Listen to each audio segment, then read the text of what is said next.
இறங்குதா இறங்கலையான்னு இப்ப நான் பார்க்கணும். சாமி இறங்குதா? ஆமா இறங்க முடியும். ஆமா இறங்க தண்ணி கோலம் எடுத்து மச்சான் கமாலி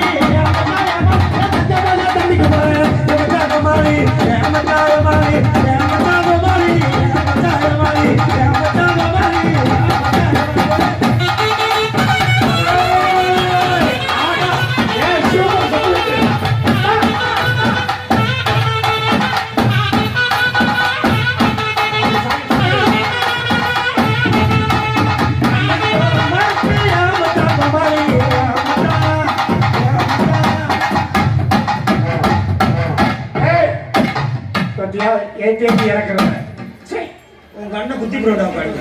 என்னமா என்னடி என்ன அடிச்சிருக்கீங்க? நான் என்ன ஆடு என்ன ஆடு ஆளை பார்த்தா அடிக்கணும். அதை பார்த்து அடிக்க மாட்டேன். எதை பார்த்தா?